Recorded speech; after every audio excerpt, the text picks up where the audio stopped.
All right, next up we have comedian Bruce Lerner. Bruce plays all over Massachusetts, New England.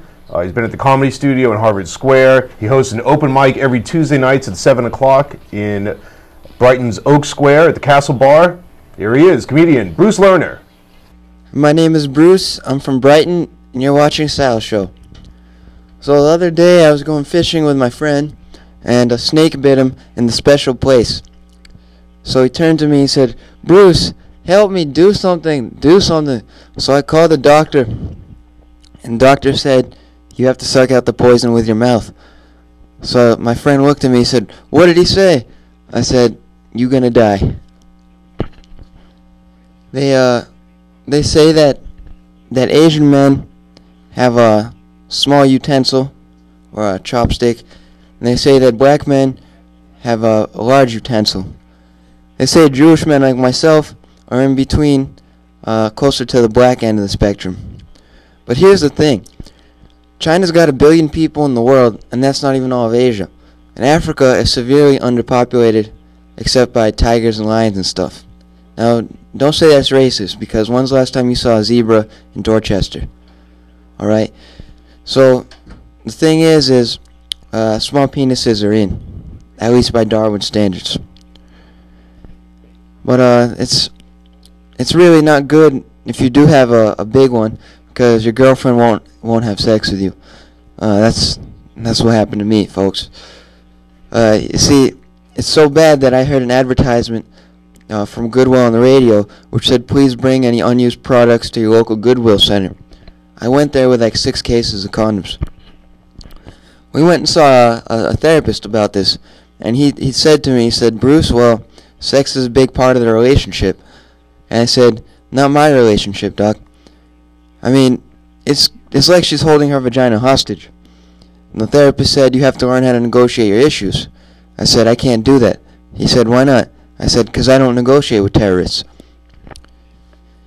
I don't know, she's a really special lady, my girlfriend, but terrible gold digger. You know, 'cause I have about as much money as my 5-year-old sister, and about as many social skills too.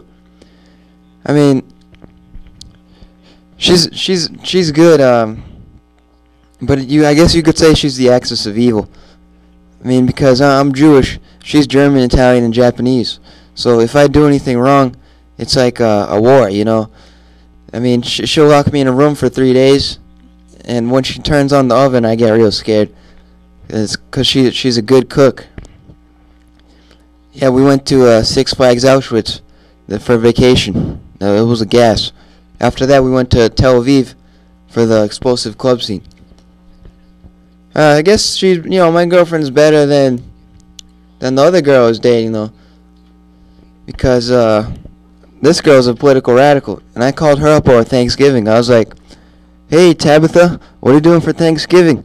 She said, "To celebrate a holiday based on mass genocide is to eschew moral values for the superficial concessions of a culture based on consumerist materialism." And I was like, "Are you going to have stuffing?" So she said, "The only stuffing I'm going to have is a revolution from below, led by the Stalinist Vanguard Party, formed Soviet Russia between the years of 1915 and 1919. And I said, "When can I see you again?" She said, "Before you solicit my attention, which may be warranted or unwarranted, you must first ascertain whether or not I'm currently in a partnership with someone of either the same or opposite sex."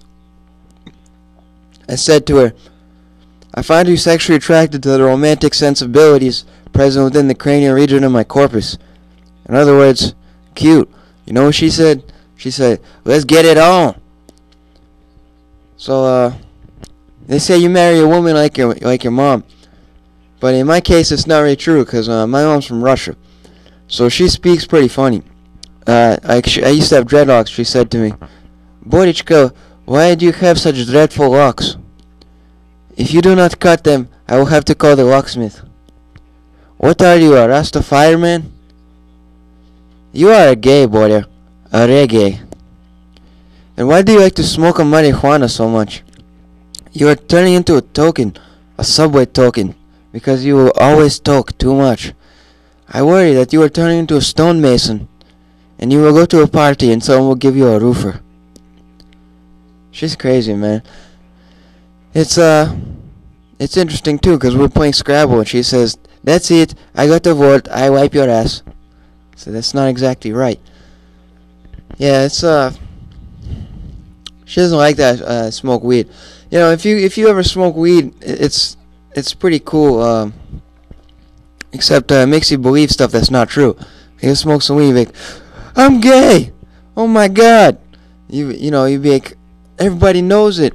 I've been locked in the closet this whole time. I have sex with women, but I'm still gay.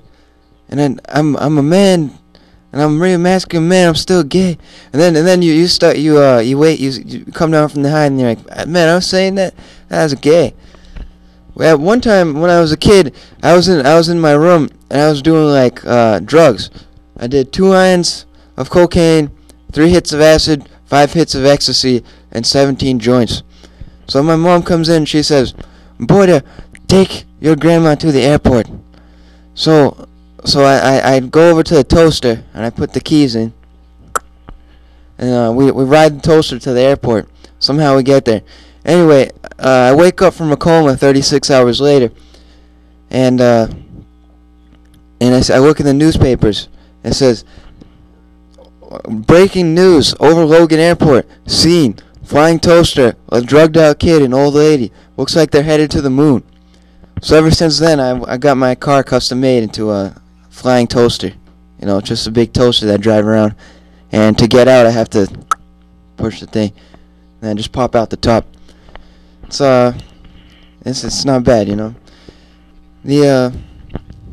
So what do you want to talk about?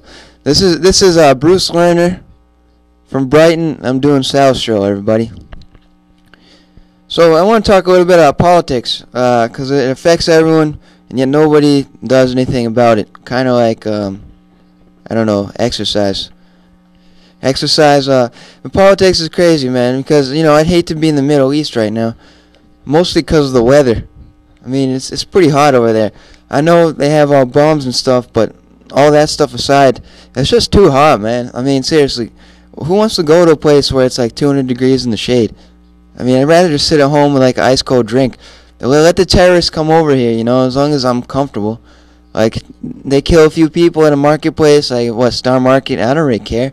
I'm sitting in my hammock. In Iraq, if I was gonna go over there and fight terrorists, I mean, there's no bottled water. Like, all the bottled water left the country, and for better countries. There's no swimming pools. There was Saddam Hussein's palace. Now it's like just the generals use it over there. I mean, that sand, that sand gets stuck in places you're not allowed to mention on TV. You wish you didn't have certain parts of your body.